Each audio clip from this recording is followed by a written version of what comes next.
Transfer মার্কেটে বিপিনকে প্রায় sign করিয়েই ফেলেছে ইস্টবেঙ্গল।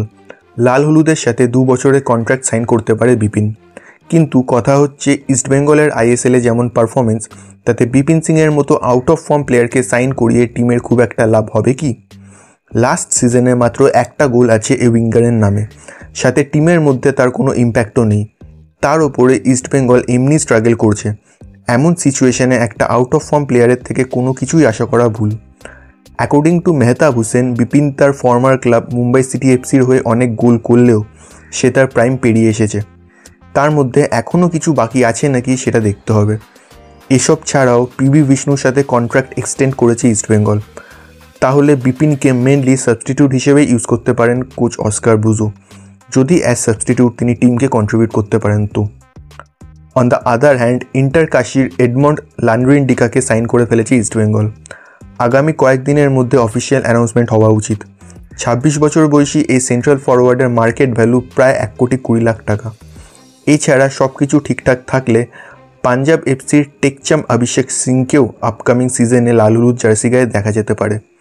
তার সাথে একটা ফ্রেশ রুমার, রাহুল ভেকে নাকি এই কলকাতা জায়ান্টসের কাছ থেকে ফর্মাল অফার রিসিভ করেছে, বাট এটাকে আপাতত রুমারই বলা যায়। এবারে আসি ফরেনার্সদের কথায়। যা জানা যাচ্ছে তাতে আগামী সিজনে 6 থেকে 7টা বিদেশি নিয়ে খেলতে চায় ইস্টবেঙ্গল। মাঝে শোনা যাচ্ছিল যে ডিয়াম্যান্ড টাকোস নাকি ক্লাব ছাড়তে চান। যদি এটা সত্যি না হয় আর তিনি যদি ক্লাবে স্টে করেন, তাহলে তাকে আর মাদি তালালকে নিয়ে আপাতত 2 জন বিদেশি পরের মরশুমের জন্য কনফার্ম বলা যায়, কারণ সল ক্রেসপো আর ইজাজি মাহেরকে তারা ছেড়ে দিচ্ছে।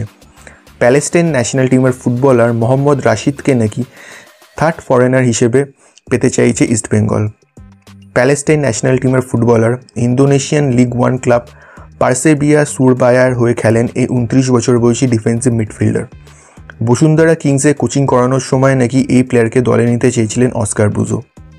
বাকি ফরেনার্সদের জন্য যাদের শর্টলিস্টেড করেছে ক্লাব, তাদের মধ্যে আছে 30 বছর বয়সী Serbian centre back Ivan মিলাদিনোভিচ।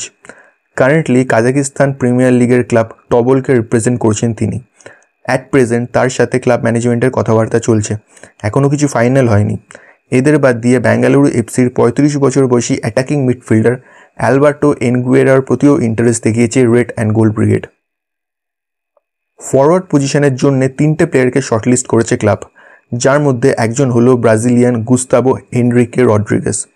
Iraq stars লিগের ক্লাব জাকো এসসির হয়ে 24-25 সিজনে 32 ম্যাচে 16 গোল করে লিগের সেকেন্ড টপ স্কোরার হয়েছে এই 29 বছর বয়সী ফরওয়ার্ড।